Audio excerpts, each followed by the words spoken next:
of departments and service chiefs of the ministry have reached a consensus to work with other relevant security agencies and locals for the nation's internal security. Principally to strategize on action plan for the achievement of the 11 cardinal points and priorities of Mr. President's administration. And also reassess its priorities in the light of the President's agenda. The Niger State Governor Abubakar Sani Bello has warned local government chairmen in the state against disobeying the rule of law in the discharge of their administrative duties in order to fast-track growth and development at the grassroots. The governor gave the warning at a 3-day post-inauguration workshop for chairmen and some ministry officials in Kaduna. As local government council chairman, you must be strong enough to endure so many things. You are the first line of defense. Everyone has access to you. You cannot afford to run away. And that's the news for now. Good Morning Nigeria continues with Jummai and Kinsley. Welcome back. If you're just joining us, this is Good Morning Nigeria, reaching you live from Abuja. And sequel to its passage by the National Assembly and subsequent forwarding to the President for assent, the Finance Bill 2020 has been signed into law. And federal government's economic recovery and growth plan is in its final year. Details with Kolo Mohammed on Business News. Good to have you along. The document some described as Nigeria's business blueprint, the Economic Recovery and Growth Plan, closes this year, 2020. Experts want to know preparations for a succeeding policy document. In the document, internal and external imperatives are clearly working for the advancement of stakeholders. Back home, N-Power, conditional cash transfer, trade and market money, school feeding, etc. have ensured objective inclusion of rural Nigeria, grassroots and grasstops. Out there, Economic Recovery and Growth Plan has improved Nigeria's environment in doing business. Currently, Nigeria attracted venture capital investment in the year 2019 that is more than those of South Africa and Ghana put together. 50% of the entire capital investment that came into Africa in the year under review came to Nigeria.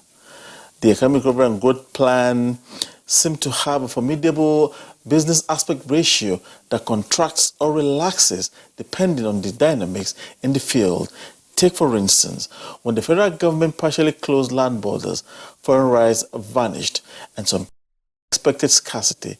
But the Central Bank of Nigeria had encouraged commercial rice cultivation, and rice mills sprang up to bridge the gap. We have to also begin to look at some of the segments of the ERGP. Essentially, one, look at the component of the objective, which talks about investing in people. How much have we been able to invest in people in terms of education? How much have we been able to invest in people in terms of health?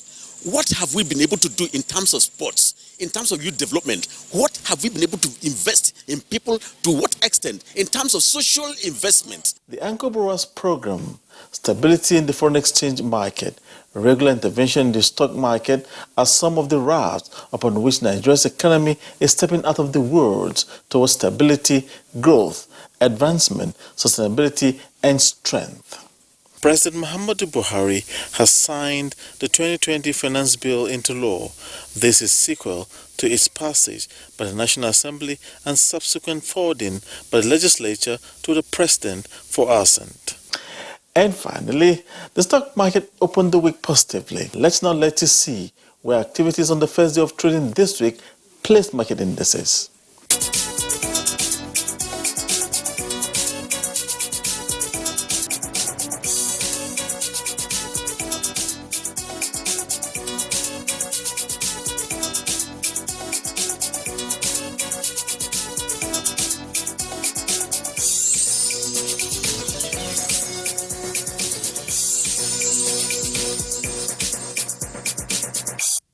My name is Kolo Mohammed. Thanks for having you along. Be with you again soon. Thank you very much, Kolo Mohammed, for the business package. Newspaper Review is next on the program.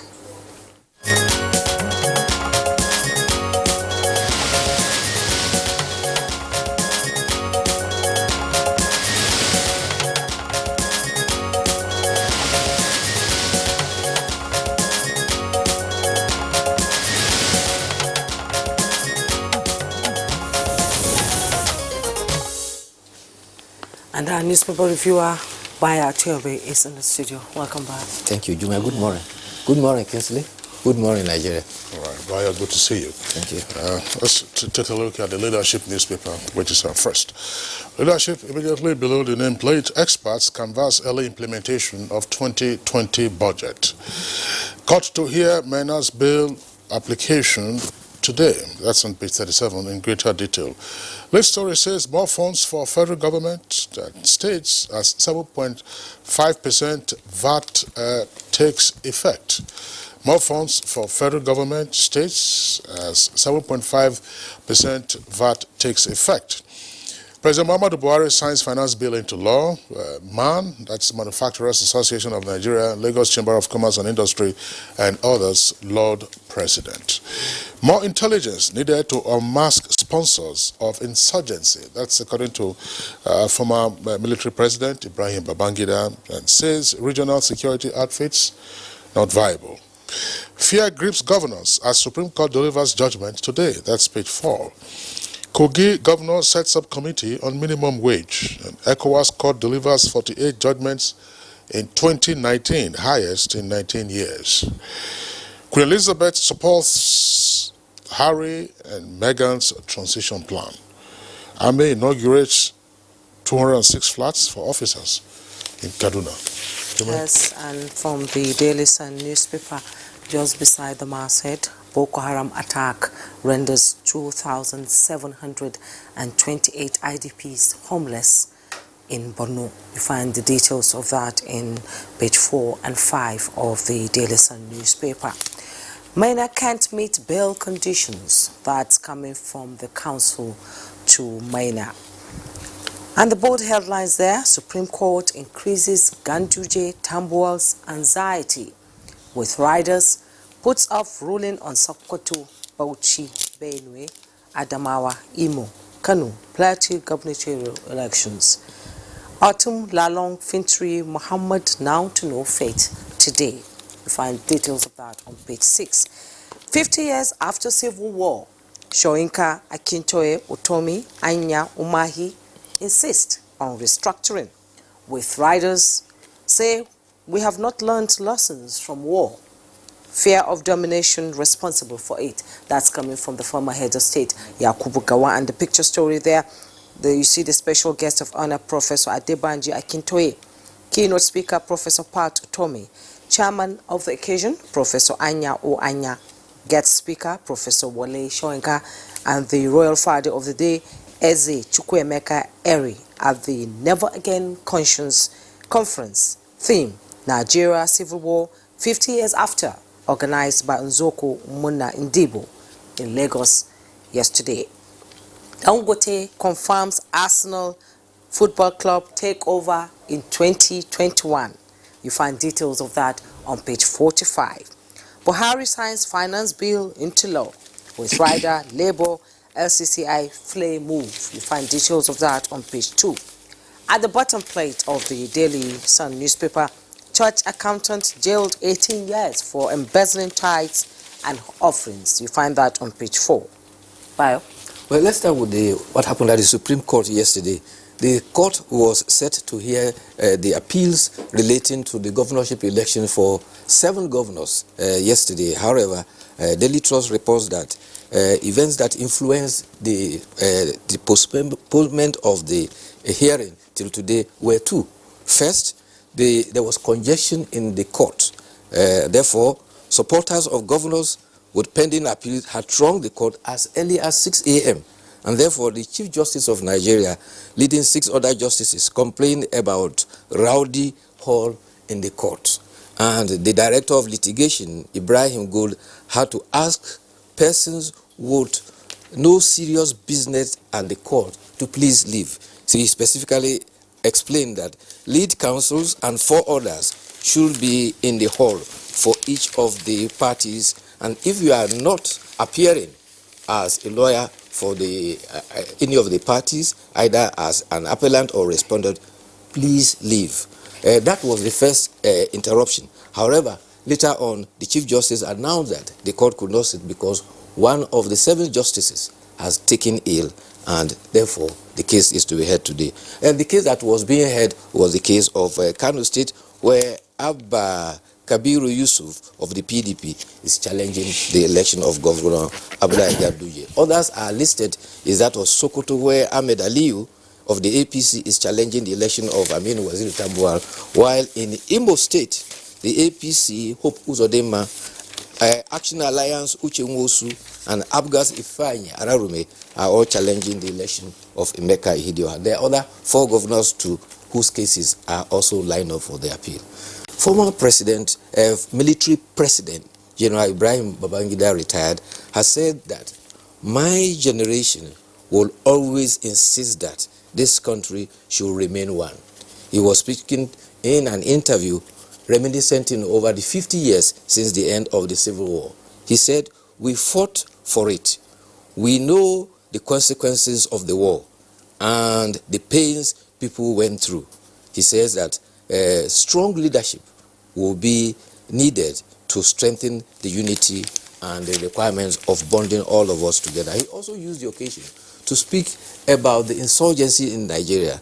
The former military leader said, deploying intelligence to unmask those who are thinking and supporting and supplying weapons to the terrorists will be the way to go. We need to unmask those sponsoring the insurgents as a key to determine the end to the insurgency. He also used the occasion to speak about the regional security initiative that has been started with code name Amotekun. By the way, Amotekun is leopard in Yoruba. He said that the initiative... Did you say Amotekun or Amo?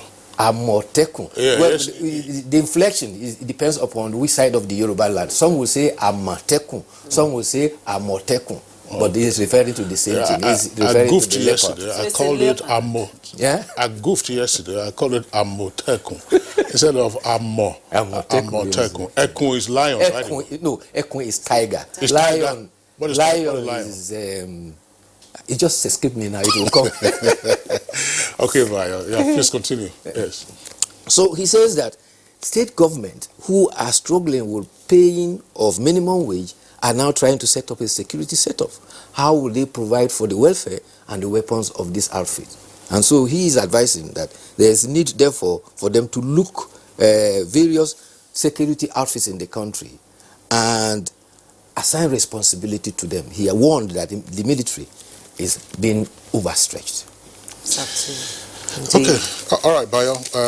Let's take a look. This story for the leadership newspaper, as I read earlier, it says more funds for federal government and states as 7.5% VAT takes effect.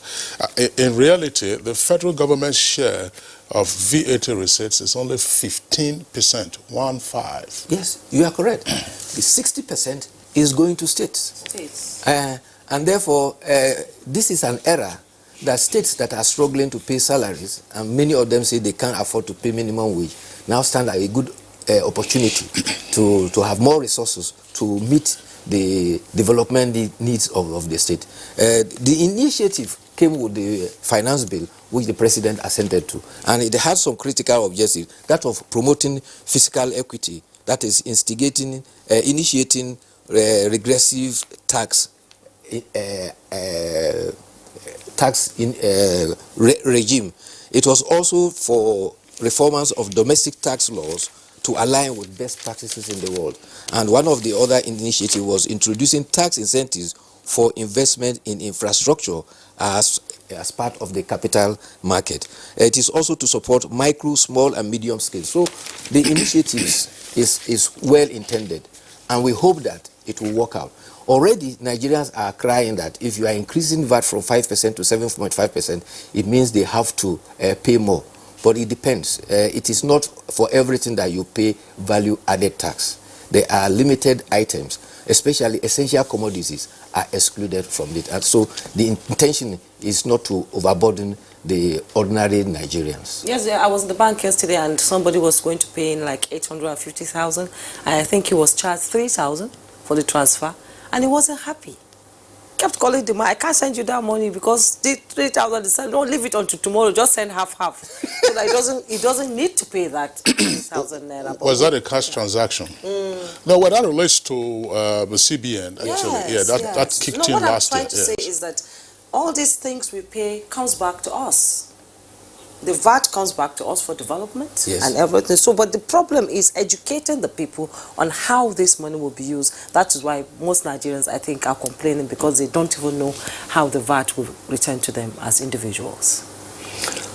Well, that's an important point. I just wanted to say that on the finance bill, that what was now the Finance Act, there was a certain miscommunication last year, if you recall, Bayo. Yes. And well, one cannot now begin to check out the source of that miscommunication. If you recall, when we were discussing particulars of the bill on the basis of what was reported, there was a claim that companies whose turnover is 25 million and less will be exempted from VAT, or there was a linkage between the turnover of companies and VAT, and I didn't see that linkage, if you recall. Yes. Now, with further particulars of the Finance Act clear, it is clearly the case now that the turnover relates to taxation. In other words, companies with a turnover of 25 billion and less will pay 0% companies' income tax. That is what you have under the CETA.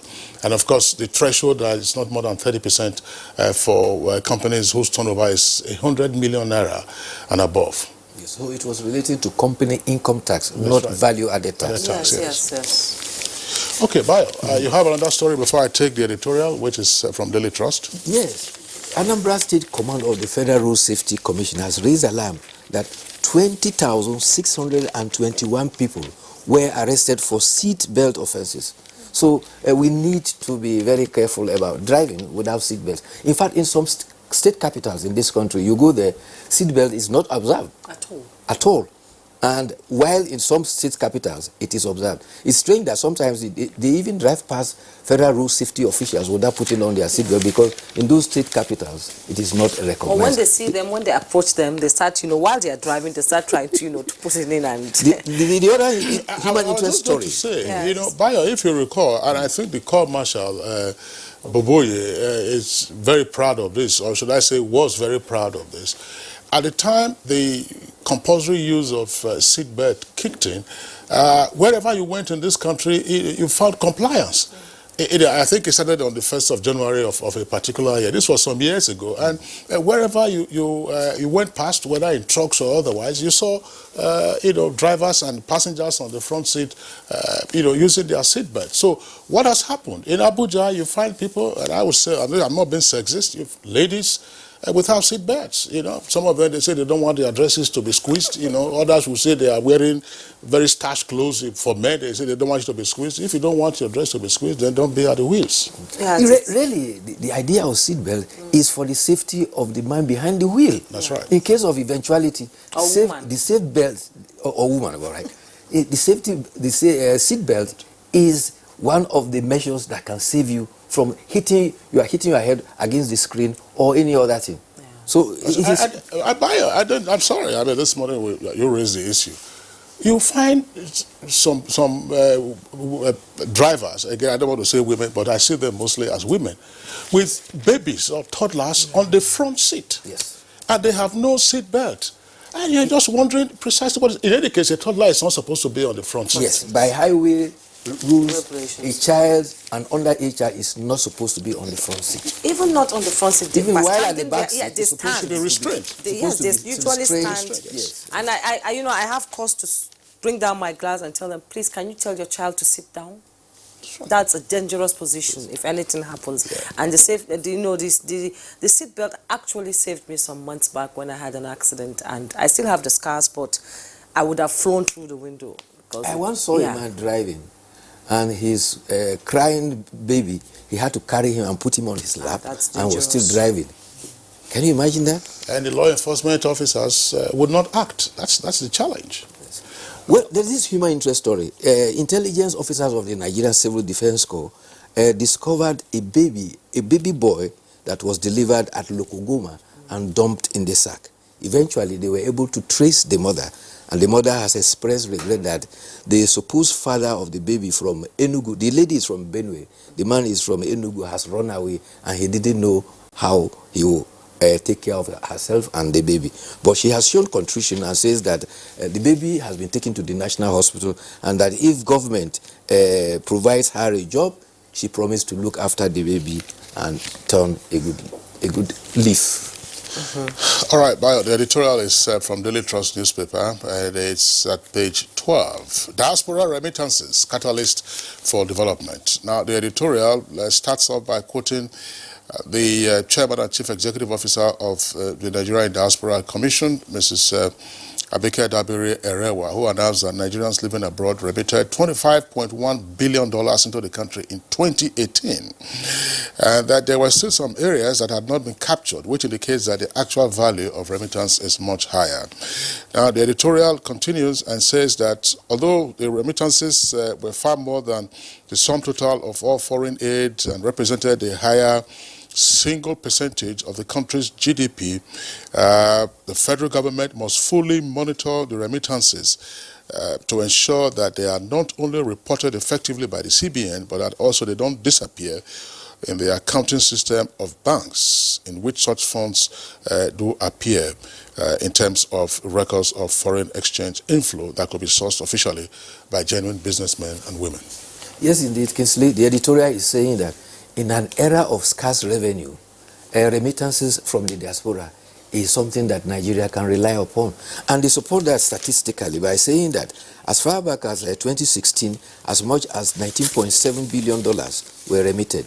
2017, 22 billion was remitted.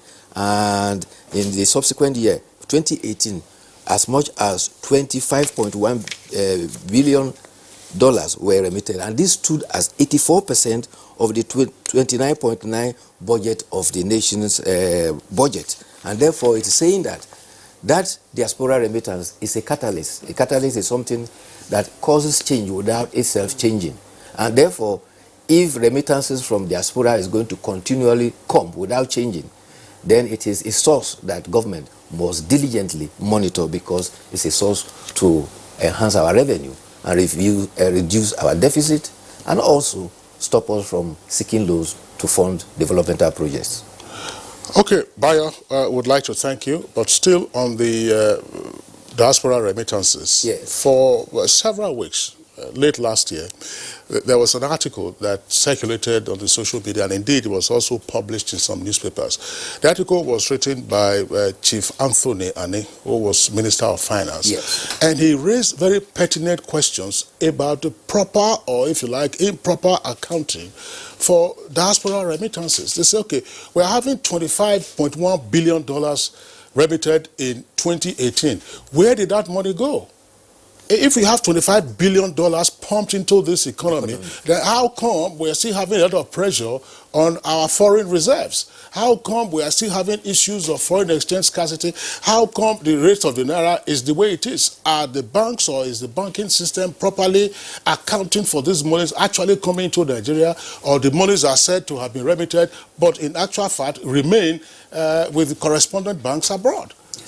That was the point that was indicated. I think I saw that article.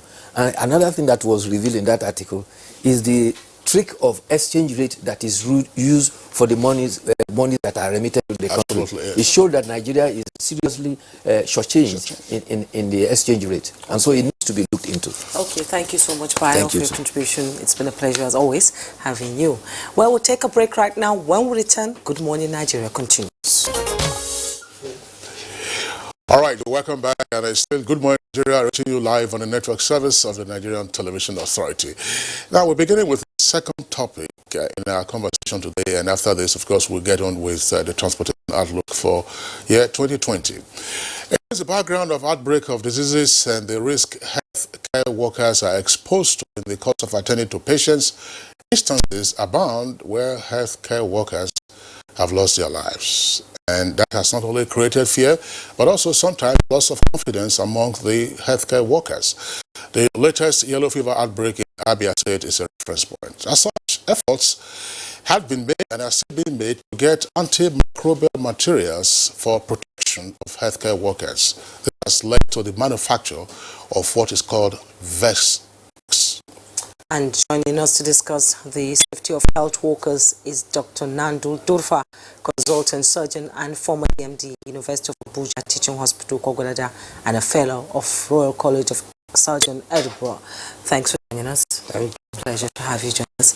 And we also have in the studio Professor Abdusalam Nasidi, Provost College of Health Sciences, University of Africa, Toro Orua, Bios State. You're welcome to the Thank you very much. Thanks for joining us. All right, and the third guest who is also in the studios is Manasin Garkuwa Rubaino. He is a retired director and former president, Lab Scientists Association of Nigeria. A pleasure to have you with us. Thank you. On the program. Now, let's begin with Professor Nasidi. Professor Nasidi, you have become an occasional guest on Good Morning Nigeria, but I recall in 2014 when we had the index of Ebola, you were, of course, very vital in providing the linkages and information from our Lagos Network Center and also here. But, of course, we saw what happened with Ebola, the loss of health personnel, including the late Dr. Stella Adadevo, which raises the whole question of the safety of healthcare workers. There have been reported cases of healthcare professionals, doctors, dying as a result of attending to patients who have either yellow fever or, much more commonly now, Lassa fever. So, what is the issue about the safety of healthcare workers? Well, the issue of safety of healthcare workers is paramount in healthcare delivery. And definitely, one of the key elements of strengthening the health system of any country is to protect the healthcare workers and make them comfortable, build their confidence and provide the conducive atmosphere for them to work without fear.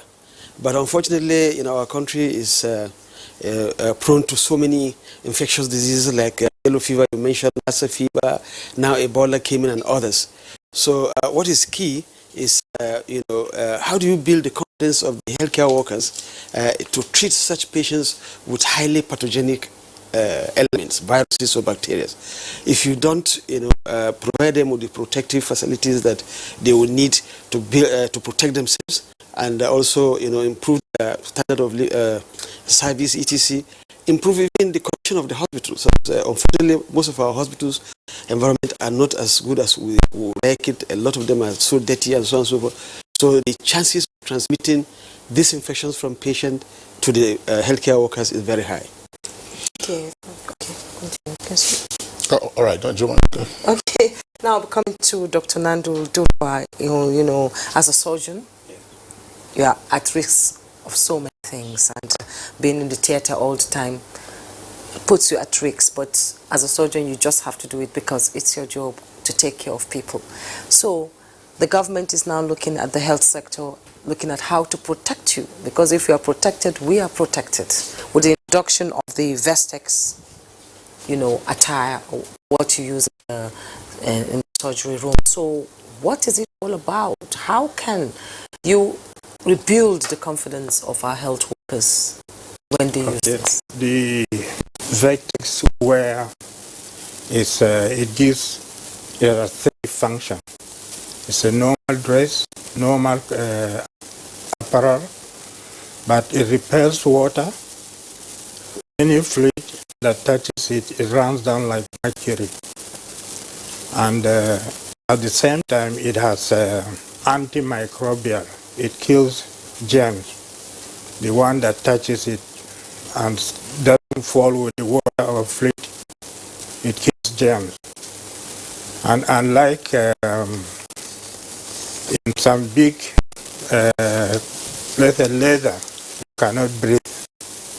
That one gives you the comfort of sweat escaping and you feeling comfortable. So whether it's in the theater or in the OPD or any other establishment in the hospital, you feel safe. As Professor Nasidi said, there was one doctor that was brought to me that he refused to attend to a baby with measles. And if he has that confidence of the wear, the apparel he put on, he wouldn't have misbehaved. although that was not a very good example. But you do have fear of health workers exposing themselves to any infectious condition, whether known or unknown. That is why we think Vestex, which is widely used in American hospitals, could be applied here to cut down any transmission of infection, either from patient to health worker or health worker to the patient. It's very, very necessary if our workers are protected. Okay, thank you very much, Doctor. Let's bring in now Manasseh, who's the former president of the Scientists Association of Nigeria. Tell us, what kinds of hazards do lab scientists face, and therefore, what safety concerns should we bring to the fore? Thank you. Lab scientists, the first hazard they face is because they look for these very dangerous agents, and sometimes they cultivate them, they grow them so that they can know them. So they deal directly with the source of these dangerous germs, and they also play around with the dangerous germs so that they can know what it is and even try to find out what is the best drug that can kill them before sending all this information to the doctor. So they have, at all times, knowingly or sometimes unknowingly, if you have Lassa fever, sometimes when Lassa fever starts very early, you wouldn't say it's Lassa fever. You may just take a sample to do what we call the simple malaria, but you will be dealing with a Lassa fever case. So you are not thinking of Lassa fever, but you are now exposed to Lassa fever. So the Vestex you talked about is, to us in the lab, is part of what we call protective equipments, personal protective equipment. It is key. Without that, then everybody in the lab is exposed to whatever kind of dangerous organisms, knowingly or unknowingly. Now, if you know it, you can take extra precautions, but there is no alternative than to have all that it takes to protect yourself from these germs, because you have to be alive anyway to do the work. And this, well, you are looking at that equipment from the point of view of theater. I think the lab needs that equipment perhaps much more than anybody else, because when you take even some of the things in the theater, it ends up with us. So we are always with the live organisms, and we are always interacting with them. So the issue of safety, investing in safety, making provision for things that will guarantee safety for laboratory personnel is just imperative. Okay, thank you very much. Back again to Professor Nasidi. Prof, presumably, I mean, there are protocols that should enhance the safety of healthcare workers on the basis of what has been discussed and what we do see in hospitals. But you did say a while ago, and I'm sure that that's the evidence virtually in a number of cases, that the hospitals are sometimes very poorly maintained environments. So who's responsible for rigorous adherence to those protocols of safety before we get it back again into personal protective gears? Yeah, you're absolutely right. You know, that healthcare, delivery has lots and lots of protocols, laws, ethics guiding, the service. If you remember when we were growing young, the cleanest part of our communities could have been, hospitals, schools, churches, mosques. So these areas that we used to, really guide and keep them neat and whatever. Now we've lost all those, ethical distance, and unfortunately, we don't have adherence to these guidelines. So the responsibility for enforcing these laws and guidelines lies right from the federal level, secondary level, and tertiary level. Nigeria has the health system to be concurrent. So now, it ends up with the local authorities, that are running the hospital. And, in fact, one time we wanted to introduce, competition to see which of the hospitals in the country are cleaners, are following these rules and regulations and maintaining the ethical rules of service. And, we also have the WHO guidelines that they expect every country should, adhere to, especially our countries that are prone to all these, highly pathogenic infections. And also the guidelines are categorized. If you have low infection area and all this, and what you need to do is separate. But if you are in an area of high transmission of these pathogenic diseases, then we need to be more careful. Unfortunately, in our own condition, we are less careful.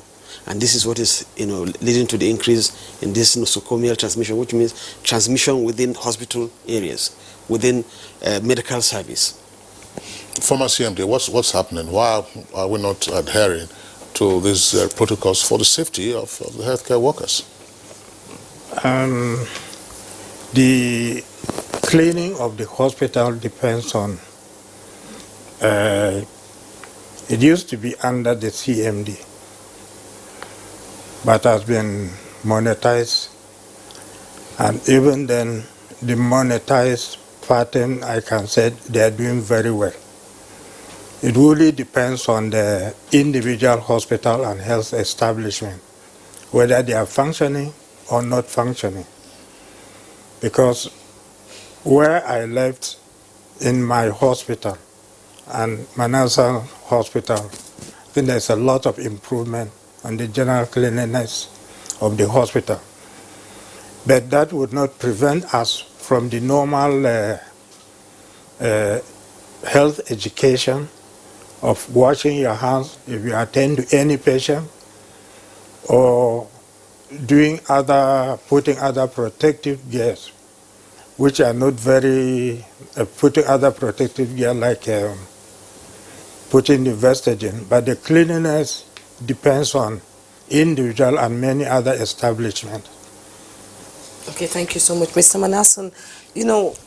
To kill all these germs, a chemical has to be used. Can it be classified as a pesticide? Is it dangerous to the health workers too at the same time? Well, I don't know. If germs are called pests, then there will be pesticides. But if germs are not called pests, yes, they are not pesticides. But the important thing there is that, true, they are chemicals. Yes. And some chemicals that are even very good have been stopped from being used for safety reasons in the lab, because they may be difficult to manage after you use them. But this is as a result of what Nasidi, Dr. Dolfo was saying. The crux of the matter is everybody is supposed to be a part of safety. The personnel working, there are simple things that you can do. Washing your hand, making sure your phone is not where you work, because you can contaminate it, carry it home, so it doesn't only affect you, even your family. But more importantly, there are supposed to be policies in place. And there is somebody who is responsible for policy implementation, supervisory roles, regulatory bodies. All these people are supposed to be working in harmony to ensure safety. Safety of the people who work, safety of the people who patronize those workplaces, and safety of the environment, because the environment now is a big problem.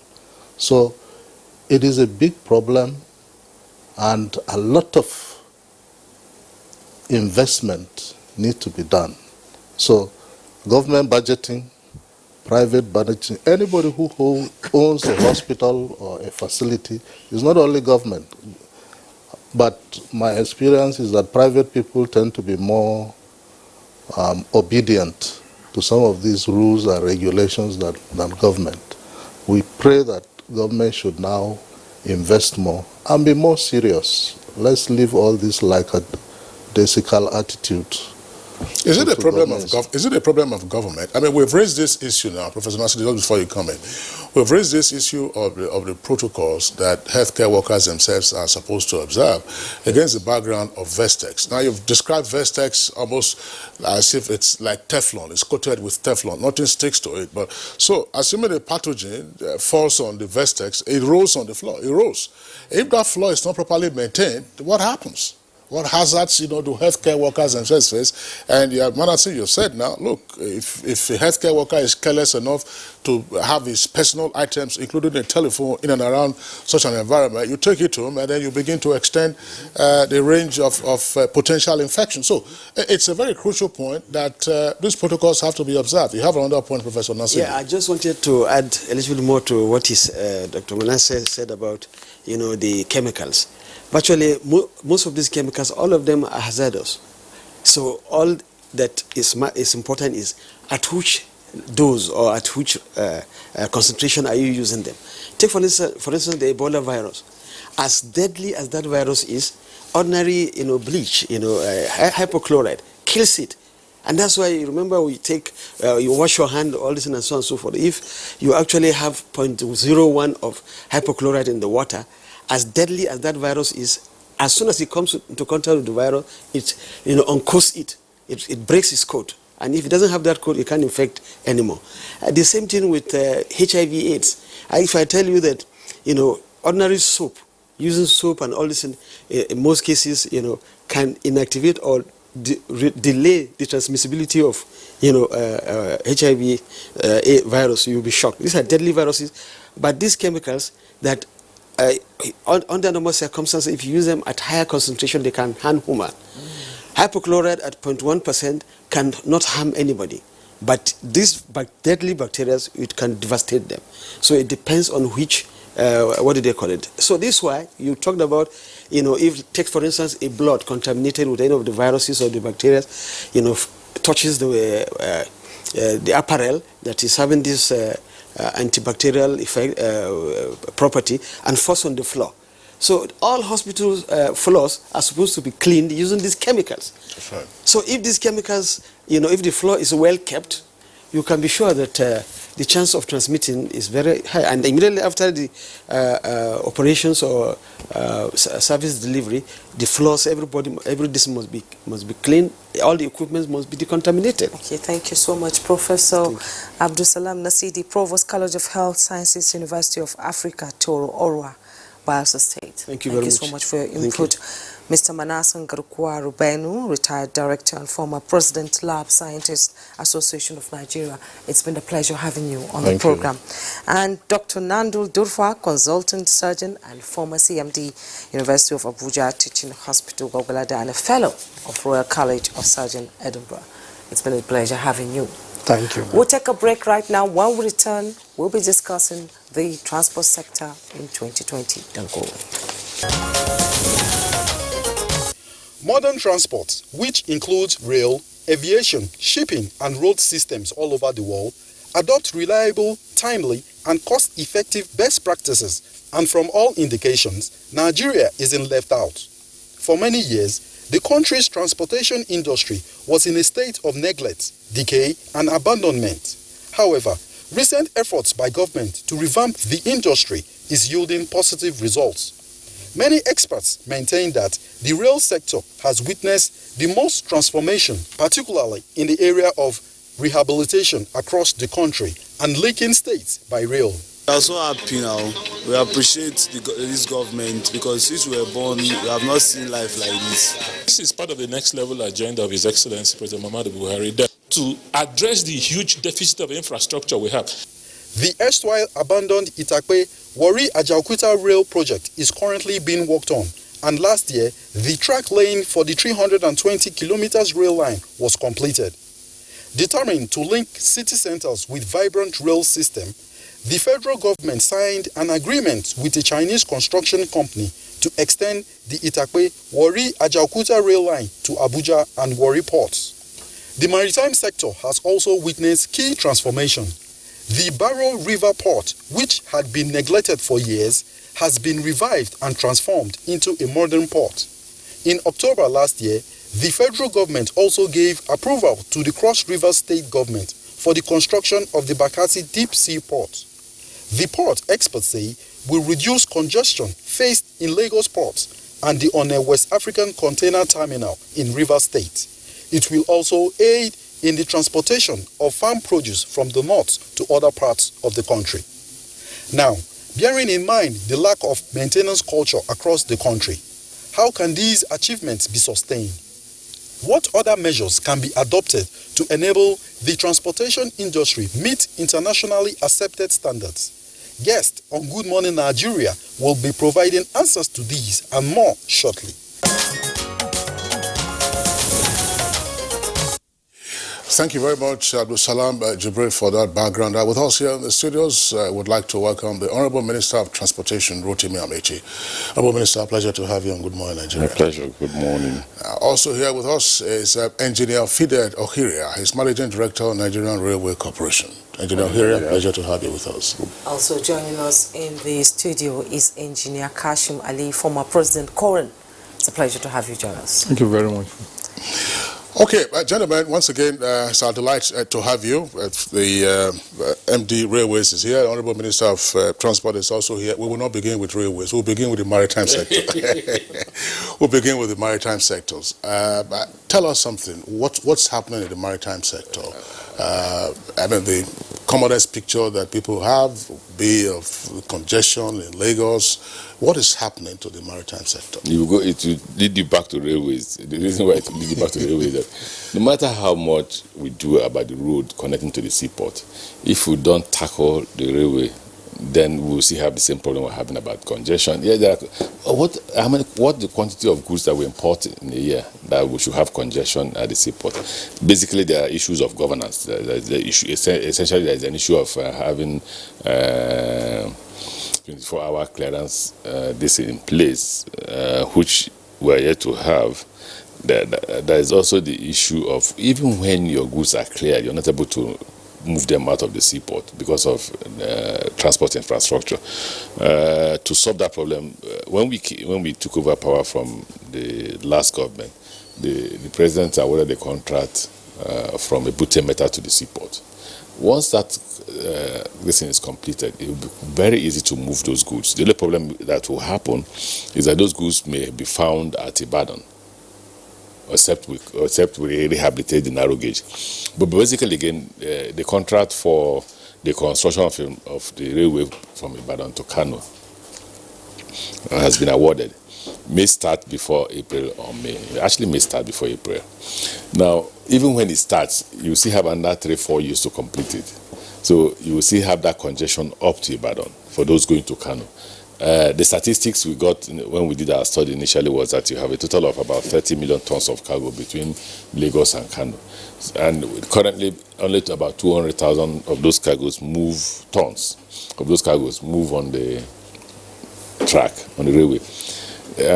For that reason, the 30 million tons, you will say that about 29.8 million tons move on the road. The roads are bad. The government is doing quite a lot to improve on the road facilities. I usually tell people that I pity my friend Babatunde Fashola, because the volume of the crisis on the road is such that no matter how much effort he put, before the Nigerians will appreciate it, almost all the roads will be good.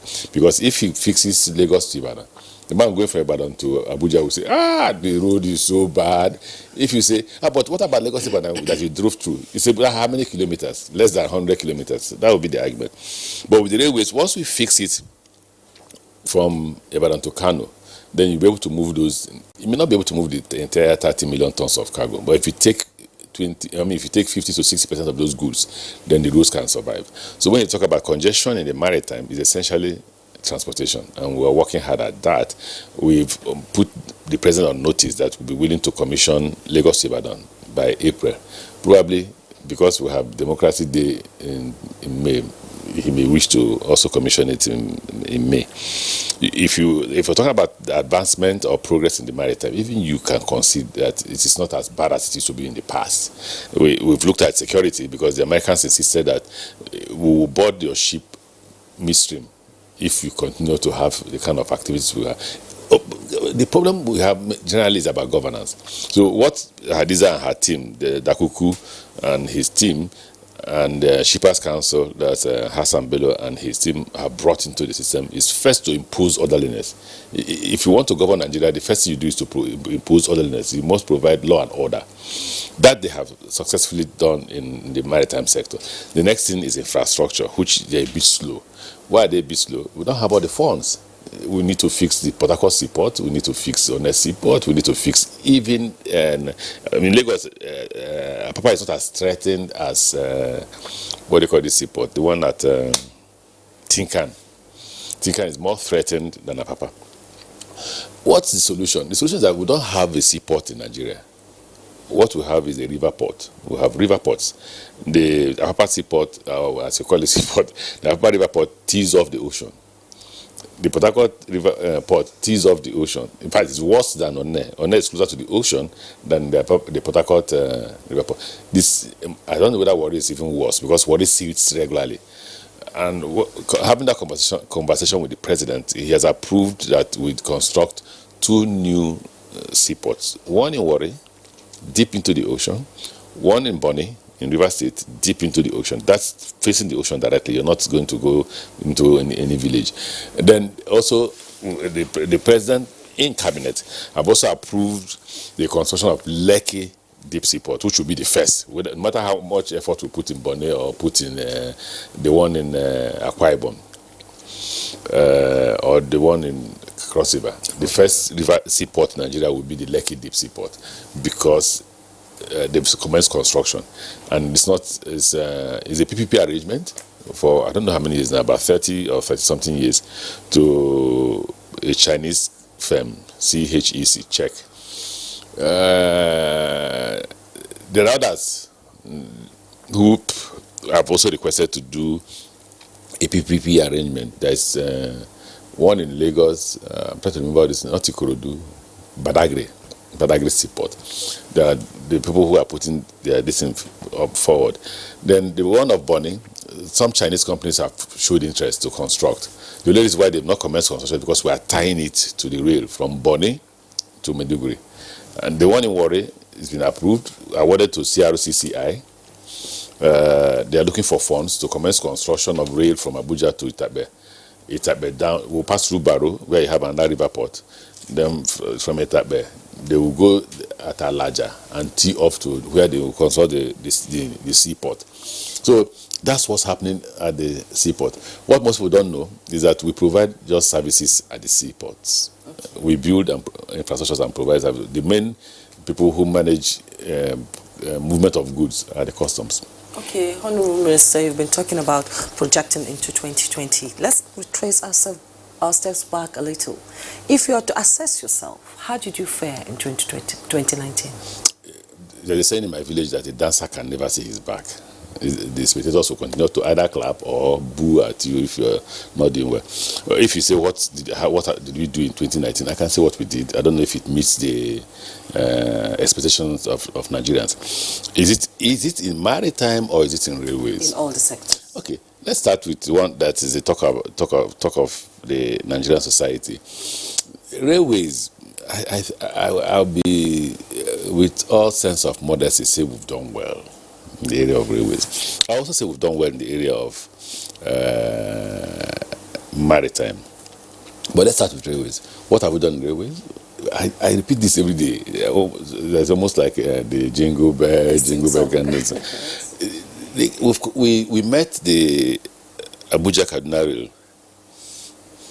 It'd be wrong to say midway. That if you say midway, you'll be denying President Goodluck Jonathan and some of his contributions in the area of transportation. About 80% completed, nearly abandoned, because for so many years they stopped construction. What were the issues? We had to address as soon as we came in.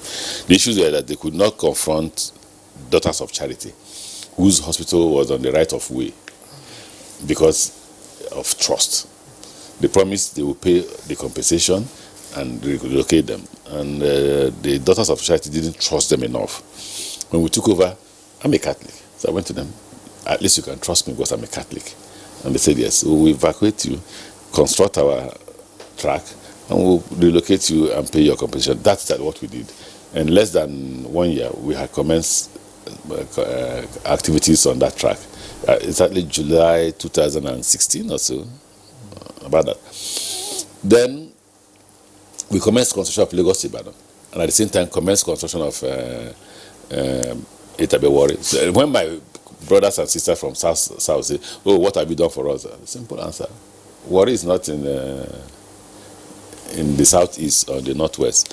80% of areas on that Itabewari, on the south, Edo and Delta in particular. So we commenced construction. We've completed again the construction of the Itabewari. If you go to Aboyad, huge investment in Aboyad. Then we commenced Lagos Ibadan, which I think we should be able to complete by April. What else have we done? We bought coaches. The crisis in Kaduna, Abuja, we're trying to resolve. What are they? There's just one crisis, but people are tying it to so many. The first crisis you have is that the equipments, the rolling stocks we bought rolling stocks for 300 passengers because that was what the traffic count indicated. We were doing well until the security crisis happened. Now it's gone from 300 passengers to 3,700 passengers a day. Or more. Okay, or more. Now, it's like, I want to quote Fashola, who continues to say that at 17, your parents bought you a shirt and a trouser, and you're still wearing it at 27. What will happen? It will tear. So, now, if you have that situation where you have 300 locomotives and coaches for 300 passengers carrying 3,700 passengers, there will certainly be crisis. How are we resolving it? Some people think that the solution is in installing electronic ticketing. How will that resolve it? There are 300 tickets. So if 300 persons buy the 300 tickets, you still have 3,400 to deal with. Mm-hmm. So they say, oh, some people are holding tickets, some people are selling. No matter what you do, so the solution is to provide more locomotives and more coaches, which is what we've tried to do. We moved all the coaches we had at Itabewari to Kaduna. We moved nearly all the coaches we had in Lagos Ibadan to Abuja, Kaduna. Still, the problem has not been resolved. Fortunately, I'm just informed this morning by the MD of Nigerian Railway Corporation that the coaches we placed order for will arrive the Lagos seaport on the 18th of January. The problem is how long will it take us to clear. I had backlogs. I just told him to please see the MD of MPA and see the customs CGG to enable us clear early. In fact, I was asking him whether it's possible to clear before the 20th because we have inspection on the 20th of January so that we can use the DMU. If it's not possible, at any time it's ready before February, we'll commence the usage of those things. So we've done well when it comes to railways. And then in terms of maritime, I've told you, I didn't just project, I told you that we have put governance structure in place and put orderliness in our seaports. We have also put in place, the only way you can clear a good faster than it is now is if customs agree with us on the issue of a national trade platform, which enables everything to be electronic. Once that issue is resolved, and we're talking with the Office of the Vice President, with Customs and the Minister for Finance, once that issue is resolved, you get your goods the same day it arrives because everything is electronic. By the way, the electronic ticket is before the cabinet and should be discussed before February or before the end of February. Oh, okay, well, thank you very much, for the points you have highlighted. Now, on the Lagos-Ibadan Express, I was going to say expressway. I was going to say, yes, the Lagos-Ibadan rail line. You were reported to have expressed some displeasure a couple of weeks ago when you inspected the ongoing works that the deadline apparently might not be met. What exactly is the issue? And how has it been resolved? This is the deadline we met. I just said they were slow. And they said they were slow because we are not paying as quickly as they want. It's important Nigerians know too that we don't have the kind of money we had in the 70s and 80s. We didn't need that kind of money. We are barely, the president is putting all effort to just fund us to complete most of these projects. And the funds are not just there. However, we told them, if you complete and we continue to pay the way we were paying, we didn't pay all the money in Kaduna, Abuja. We were paying, even after they had completed, we were still paying, up to today, they are still in the budget, because we've not completed payment. The fences, yesterday when we met in the cabinet, we had a management meeting, Minister of Transport yesterday. It was reported that people drove truck through the track. But whether it's true or not, we believe that the fencing should be completed. So the contractor doing the fencing is not able to go back to site because we've not paid him. So we need money to do that. So what happened in that case was they were slow at completing the stations, and I was livid with anger. But they say, sir, you can get as angry as you want to get. If you don't bring money, that anger won't convert to any solution. But I think there is improvement. I think so. When we go on the 20th, we'll see. I think we'll see an improvement. Okay. Sometimes last year you made a mention of tapping into water transportation initiative. What do you expect to see in 2020? NIWA has been told. Maybe I need to meet with NIWA or go to their. I've been to their office only once. Maybe I need to go back to their office in their Lokoja. I've told them that it may not be lucrative to do Lagos to Port Harcourt because of insecurity. Don't forget, we're dealing with the issue of insecurity. Once the Israelis are able to install all their equipment, we'll be able to see the water from Lagos to Calabar. Once that happens, then they can afford to do, and some people have come forward. My friends have come forward to say, look, give us franchise to be able to move passengers.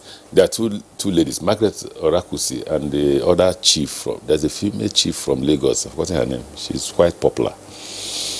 She too put documents forward to do transportation from Lagos to Port Harcourt or to Calabar. That way you can even stop at Delta and all those areas. That's an alternative form of transportation. That's how you carry a cargo, and you may also carry passengers. I don't know how long it will take you to get to Port Harcourt. I don't know which will be faster, whether by road, but I think the air will also be faster. However, I've told NIWA, we need to improve on local maritime transportation in Lagos. Most times when we go to Apapa, what are you going to drive all that way to Apapa when you can just hop into a vessel at Marina, and in 5 minutes you've crossed over? And if there are buses or taxis waiting for you, they will take you to wherever you're going to. So we've told the management that, and they're working on that. Well, one point before we bring in the other two guests on inland transportation. That's been the perennial problem of derelicts on the waterways. This is quite hazardous for those who use the waterways for transportation. What has been done? Very good question. Why that question is good is because we were confronted as soon as we came in. And NIMASA and NIWA are yet to come up with a solution. They are forever advertising. They are contractors who want, I don't know if they are contractors or if they are people who want, is it concession or this thing, to be able to go and remove all those things. I honestly don't know that. But it's important to say that it's not as bad as you just put it. Safety is essential. Navigation is an instrument. We have navigational instruments to check out those things so that nobody gets into any problem in our waterways. However, whether we have them or not, it's important to remove them from the water. And between there, it's split, and that's why in maritime we have more crises in maritime in our ministry than in other area. There is conflict between MPA, NIMASA, and Shippers Council in terms of areas of authority. Now NIWA has joined. I just got a letter from MPA asking me to take a position on areas of authority of NIWA. Now, because you see, that's why I say that we must define what is coastal water. Now NIWA says, look, ours is inland water. We have authority over inland waters. The seaport in Lagos is inland water now. Because you said earlier that it's a river port. It is. It is. Not me saying, that's the right thing. So that, and that happened when there's this big rig you used to see in Lagos water. On the marina. Yes, on the marina. What was that for? I mean, I was wondering. I don't know. All I know is that AMCO wanted to pay. Okay. So MPA said, pay to us. We own the seaport. NIWA said, no. It's our waterways. And we paid it to NIWA because they're right. Wow. But I think there's another conflict now again that MPA has written, and I've requested the Honourable Minister of State for Transportation and the Permanent Secretary to look at it. Okay, Honourable Minister, we're going to pause you and then bring in the Managing Director of Nigerian Railway Corporation. And by the way, we still have Engineer Kashim Ali, former president of COREN, COREN being the Council for Regulation of Engineering in Nigeria. Engineer Fidel Tokiria, MD Nigerian Railways. Let's get a sense of what is playing out. One, there was a report last year, for instance, with regard to the security of your rail tracks. There were reports, I'm not quite sure on which of the routes now, that vandals were already prying loose the tracks that were being laid. And the minister has just mentioned a while ago that, look, trucks are driving through rail tracks where they don't have level crossings. So what exactly is happening? Let me talk about the solution to that first. Okay. It's to run regularly. If you have frequent trains, it's only a madman that will go and stay on the track and try to cross the train. And that's why we see the government has approved rolling stock, locomotive and coaches for the standard gauge. And we are planning that by the time the 2 DMU come in, the 44 other coaches come in, we'll be able to program to run at least on the standard gauge. Either Lagos, Ibadan, Warri, Abuja, Kaduna on hourly basis.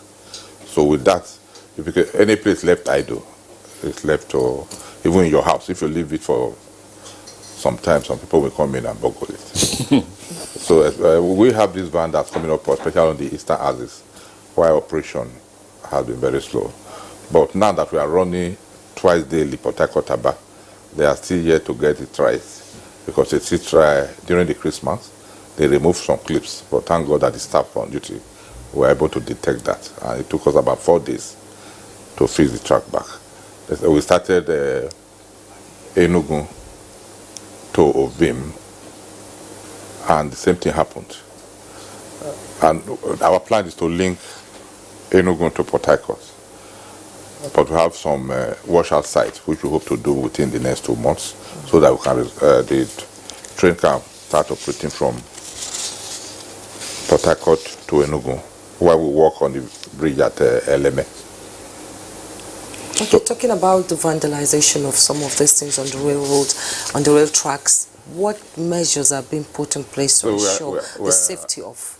We are sensitizing the community and meeting their traditional rulers to talk to their people, and we are deploying more security. Luckily enough, the Civil Defense Corps have just created a command in the Nigerian Railway Corporation, and they've started deploying, which, they are, apart from the police, they are made responsible to protect government infrastructure and establishment. So with them on board now, I think we'll have more men on ground, and at the same time, Railway and the Ministry are considering technology and see how we can deploy them. It's not going to come cheap, but we'll balance it and see how it goes, so that we can monitor real time the entire track length. So I think yesterday the minister called me discussing about the way forward on, because it has left out assignment for me and the director of rail, how far we have gone. And I think after this we'll go back and see how to move that aspect of protecting our track with the technology, so that real time we can see the track, entire length and breadth of the track. But physical, human being, you deploy them and you are not with them, so they can go to bed, and before you come back, the clips and the fish plates are removed. So, but as I said earlier, with frequent use of the track and the train running, people will derive the benefits, and at the same time will not have that enough time to go and vandalize the track. So as I said, and we are also discussing with the various community where these things are happening, that you don't know whether it's your son or your father or your wife or mother that will be on the train when the accident happened. You spoke about Port Harcourt Aba train service running. It doesn't, I mean, that's for those of us who are in Abuja, it doesn't appear to be quite popular, but how popular is it with commuters on the eastern flank? It's popular, but the rolling stock is not as fresh as what you have in Abuja. So you have those smoking stuff? It's not smoking, but it's not as beautiful because we are using the narrow gauge and the coaches are a bit old. So, but the people, without it, they start them, see them calling me. I say the train, they don't run today. Why? Because those who, I don't know how to put, if you are used to go on train, like the who is in Abuja and Kaduna are now used to using train between Abuja and Kaduna. Any day you did not run, the minister's phone will not rest, and I will not rest. My chairman board will not rest, even if it's 30 minutes delay. So the same thing to those people in Port Harcourt, Aba. The day you don't run it, it takes up 6 a.m. from Aba to Port Harcourt. By 6:15, if the train has not taken off, my phone will be ringing. So it's popular to them. Okay, that's fine. How many hours is it from Port Harcourt to Aba? It's less than 1 hour. Less than an hour, okay. That's great. All right, we'll pause it. But I just, before we bring in Engineer Kashim, sorry, there's another question with regard to rail. The minister already explained what the issue would be if once you have the rail connection from the seaports in Lagos, Papa Wharf, for instance, and maybe Tinkan, through Butameta, which is right under your nose. What is the state of construction of those rail lines? Because at some point it was said that it was the internal rail lines within the wharfs that were being constructed. Have the rail lines now come out, through Costain, right to Ido? Yeah, that is the, before this present regime came in, on the modernization of their system, it was supposed to stop at a place called Butameta. Well, when they came, they insisted that he must get to the port. And right now they are working towards the port. And we hope by end of February, they are going to deliver on the standard gauge line. But however, we have the narrow gauge that we are using to do some skeletal work. But the construction of the standard gauge from September has affected that movement because you have to, the right of way of what we have is what they are using for the two double standard, that's the double standard gauge, and we are removing it single narrow gauge. So you have to readjust and realign the narrow gauge. And we hope by Friday the narrow gauge will be available again.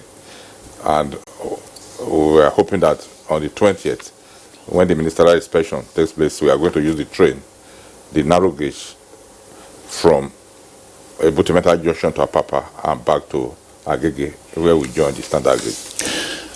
Okay, thank you very much, Engineer Fidel Tohira. Now let's bring in Engineer Kashim Ali. Engineer Kashim Ali, I mean, we all see construction going on in different parts of the country. We have been told what's playing out in the rail sector. We can see it. We also see what's going on in the maritime sector. Does this translate to jobs for Nigerian engineers, or you have your own concerns as to whether you are outsiders in all of this?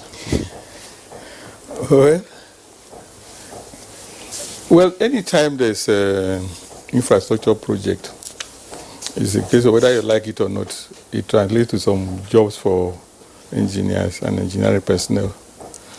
Because just like in any, like in the hospital, if the number of patients increase, there will be more jobs for doctors. It's natural. It's not like you have a choice. So that does happen. So, and we have been part of the story, really, because I recall in 2009, I was co-chair of the Infrastructure Policy Commission of the Nigerian Economic Summit Group. And we had a workshop where we advised government that I recall when we were doing the presentation and I had to do that, I will use an example of if you had only one dress and they invited you for an interview. Will you say because you don't have a new dress to wear, you won't go for the interview? You go and wash it and wear. We had the narrow gauge lines that were there. At that time, 70% was functional. The places who had issues were around Edo, and in some places where people had, they used the slippers then were wooden. People were started, because there was nothing going on, markets had extended onto the rail tracks, so people were even using the slippers as firewood. So all those had to be done. And why can't we do this? Even if the train will run at 40 or 30 kilometers per hour, at least to leave the port and get to Kano. It doesn't matter how many days. The number of days it will take will still be less than the number of days a truck that is 40 will take, and it will destroy our road infrastructure. So we've been part of the story, and I also got even more involved in NRC modernization program and everything. So before we got to where we are now, for me, I'm full of commendation for government, the initiative of government on the rail sector. Because towards the end of my service in public service, I was also involved in the rejuvenation of the Abuja rail mass transit system. It was going down, and I had the privilege of being on the delegation to China to ask how they could bring up the loan. And they were told us, an Exim Bank, we're there with the former Minister of Finance. And the man just greeted us, said, Nigeria is a friendly country, we're happy to do business with you, and stop there. So Minister said, they will come hoping to sign the loan agreement. He said, I'm not aware there's nothing like that before me. And pushed us to some low-level officers to go and have a discussion. When we got there, and we were trying to talk, the fellow said there was nothing on ground for them to work with, nothing bankable. The projects looked like white elephants and the rest. And we came back here, and set up teams. We did it ourselves to make the project bankable.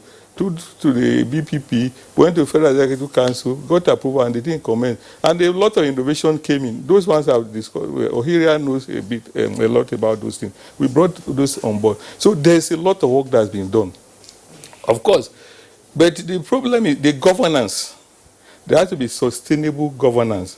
Because when you do this kind of infra investment, particularly if you are using debt equity, you have to have a sustainable system.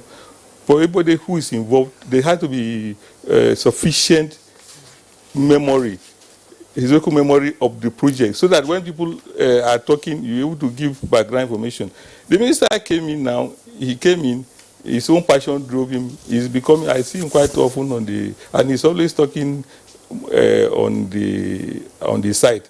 Sometimes I want to ask him to step back and let the professional ask the question. But he talk. I see passion. I've met him even when he was governor of. I was president of NDS when he was governor in Rivers, and I also told him about the need to get professionals to do for sustainability, because, like I said, a line that is active. No, only a madman. Even a madman will not come here, because the huge vibration that comes, it will make him run away. He will not even come to the tractor. He will take the clips and bolts. You don't know what it takes to even unscrew a bolt on the track. And then, so those things, and we can start now by planning for tomorrow. Like there was an error in not doing the fence as the project was going on, because it would have been cheaper and it would have been easier to achieve. And as you go along also, there's a sociological element of all projects like this. You talk to the stakeholders along the track so that they understand what you are doing. Often government agencies do things without consultation of the people. Because you may be passing through a village, you are passing through somebody's shrine, you are passing through somebody's farmland, you are passing something for which the person has some emotional attachment. If you don't talk to him, he will pray that the thing doesn't work. It's not only with rail, it's with anything. So it takes stakeholder. And those, in lieu of prayers, they may also go the native way. They may also go the native way. All the way they can not go. To feel the vibration. So you need to do that, because we need to do that, because so rail for me, in truth, I commend the government for what it has done in the rail. Even the inland waterways that the minister is talking, the inland waterway, the dredging that was done, it was a strip dredging to enable free movement from Baru through Lokoja to Onitsha, and then hit Lagos. The idea was that people would be able to offload some of their goods put them on barges and go up. What was the problem? Why didn't it work? And you know, dredging, you see, water in hydraulics, sediment transport, if they say, when we're in school, any answer you get is correct, as long as you follow the formula. Because the situation at section A will vary from section B. Because if you say estimate that you have 50 million cubic meters of sand here, the next place it may be less or it may be more. It is so variable. So you need to keep it going.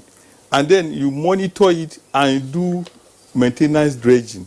But because there was no, when they finished dredging, I don't even know if they can even... Was it ever completed? No, the job was completed. What they call that capital dredging. Yes. You know what? You know, people, when they see the part of the sand on parts of the river, it was a strip dredging. The idea is, you know what the area you want to use, you dredge that one and you keep using it. If you use it regularly, it attains, it becomes sustainable and you can continue running it.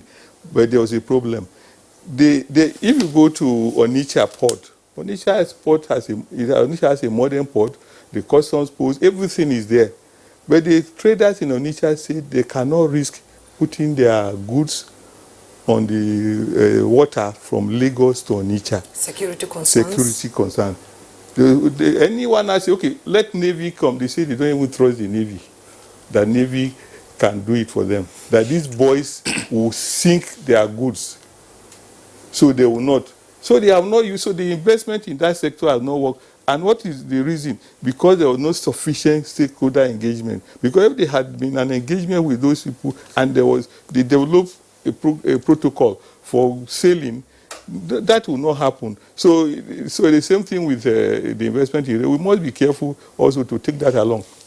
I'm just wondering, Engineer Kashim Ali, I want to bring in again the Minister of Transportation. What is the real story with regard to the Onitsha port? At some point it was said, look, it was managerial, that, they needed to work out the concessioning arrangements. At another point, we heard all stories now. Engineer Kashim Ali is saying, probably lack of stakeholder engagement and apathy on behalf, on the part of others. So what is the story? You go to the villagers and say, we want to build a seaport. And when you finish building, say, come, want to commission it. Then you go to them again and say, come, want to run it. I think it's much more. He said, the first thing he said was, in all honesty, and I want to be blunt about this, no matter how some of my friends will feel about it, I believe that those ports were politically motivated. I believe that all those river ports that were cited by NIWA were politically motivated. I initially didn't want to complete them, but when the guns came from those politicians who had interest, not necessarily financial interest, but political and ethnic interest, I had no choice but to complete them. So you have one at Oguta. Please tell me what goods will go to Oguta. We'll complete it. One at Lokoja. Tell me what goods will go to Lokoja. Between Lokoja, Baro, and Onitsha, federal government is spending 6 billion, sometimes more than 6 billion. One at Baro, one at Onitsha, one at Lokoja, I think one at Oguta. But if we're not careful, they will put one near my village if there's small water.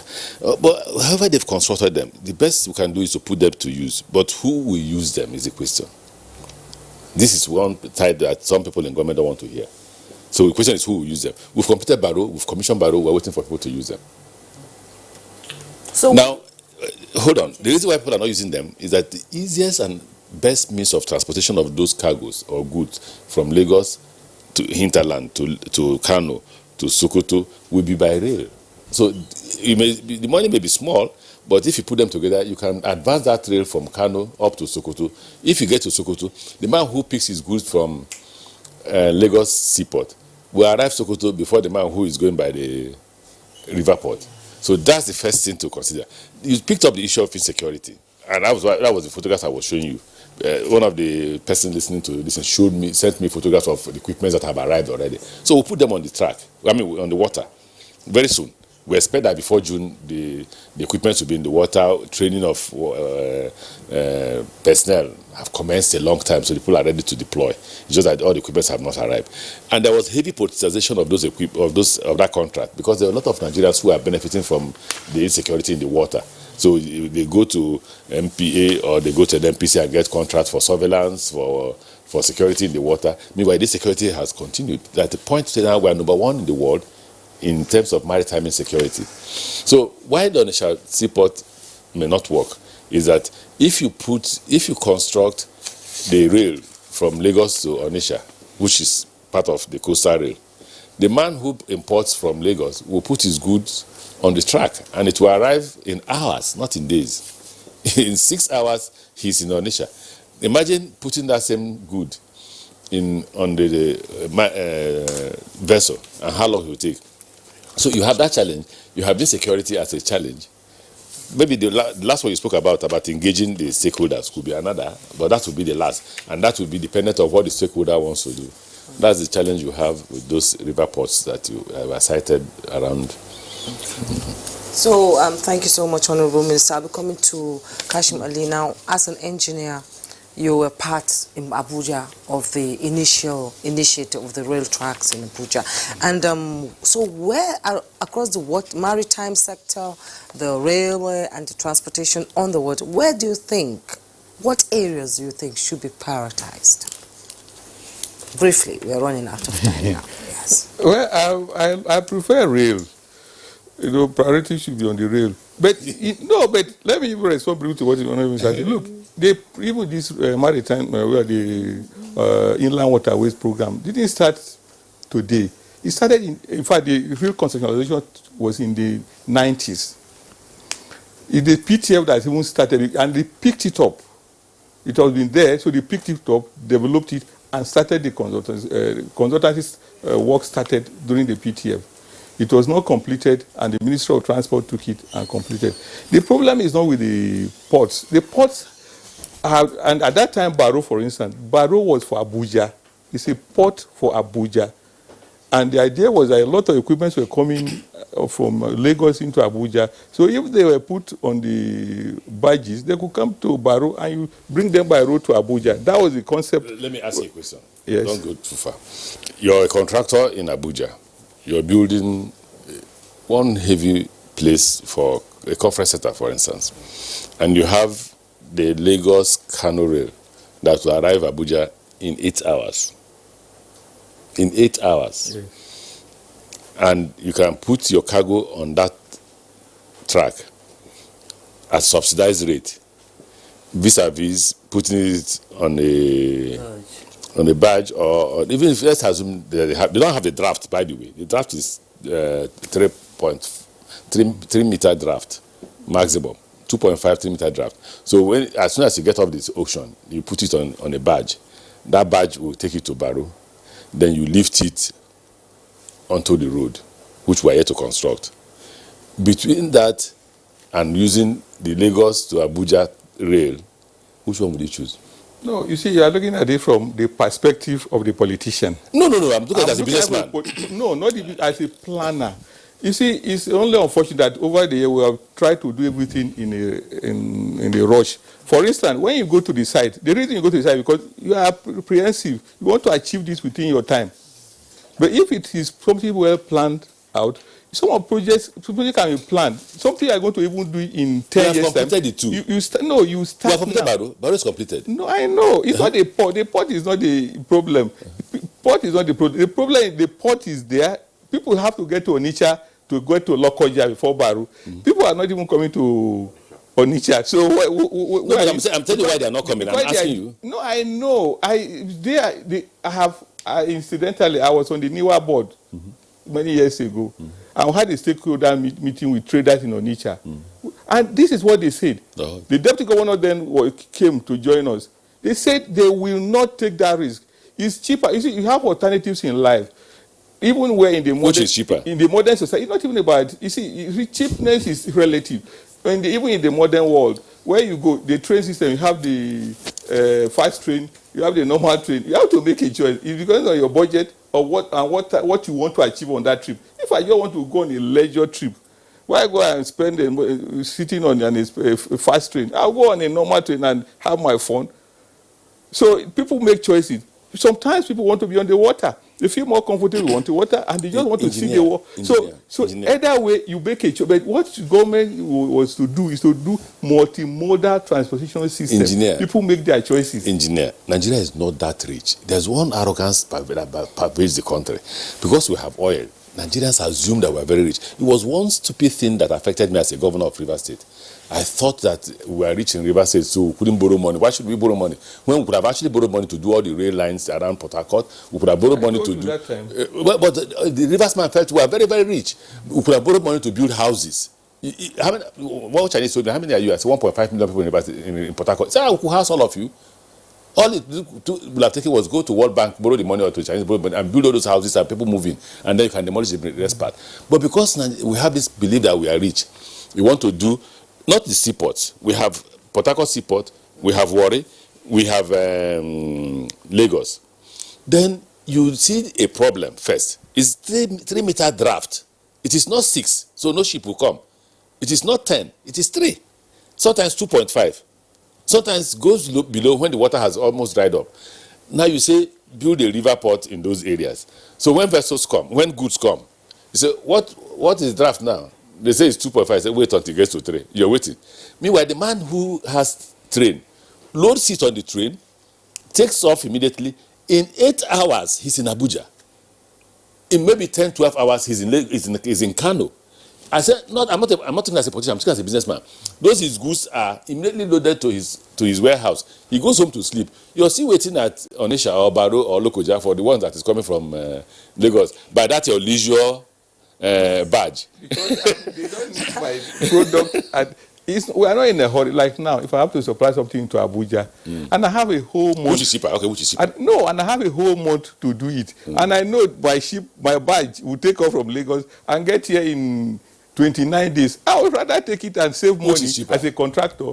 Which is cheaper? It's cheaper for me to No, the rate is cheaper. Okay, yeah, well, Juma, I was wondering. Yes. I mean, we keep talking about the same River Niger. That is what Mongo Park used when his people claimed that he discovered River Niger. That was the claim. That's what part of what we're taught in primary school. Yeah. But at the point after the capital dredging of the River Niger, this particular route that we're talking about, there is a ceramic firm somewhere in Kogi that said that he was transporting its products on that same axis. I don't know what has happened after that. Perhaps the conversation will continue on some other occasion. So we have a tweet that just came in. Nigerians want to contribute.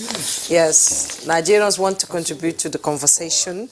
I start with Festus Akimboewa, that transportation is critical for the economy and social mobility cannot be re-emphasized. Dele Jack Solomon, recognizing transport as a linchpin to unlocking new and non-oil economic growth and trade, the government must continue to emphasize investment in this sector, particularly from the private sector.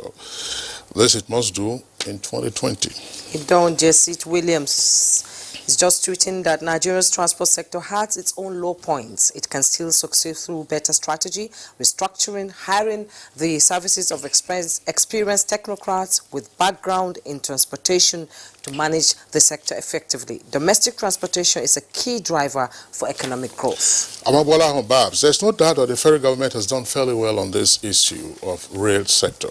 However, efforts must be geared towards speedy completion. If our rails are up and running, trailers and other trucks and heavy moving equipment will be off our roads and there will be fewer road mishaps. And Abdul is saying emphasis must not only be on road and rail networks but on inland waterways. Dredging of all identified routes must be pursued vigorously this year.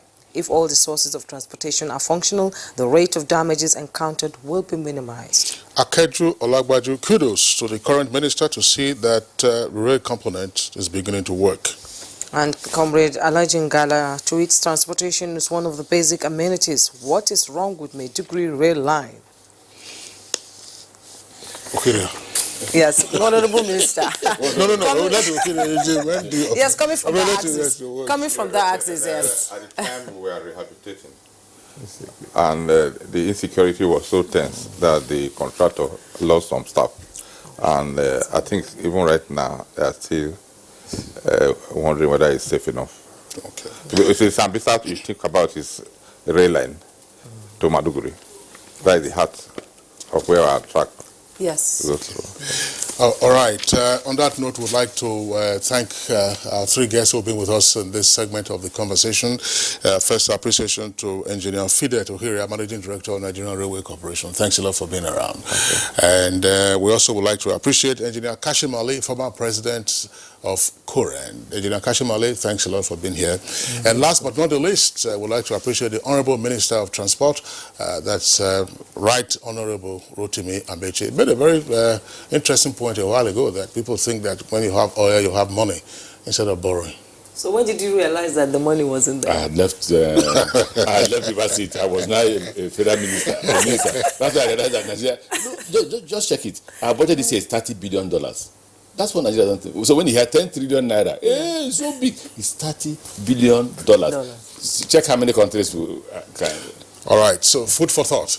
It's on that note, I would like to thank you for tuning in to Good Morning Nigeria. The program returns tomorrow, same time, 7 o'clock in the morning. Until then, do enjoy the rest of your day. I'm Kingsley Osadolo. And I'm Juma Yusuf. Enjoy your day. Bye.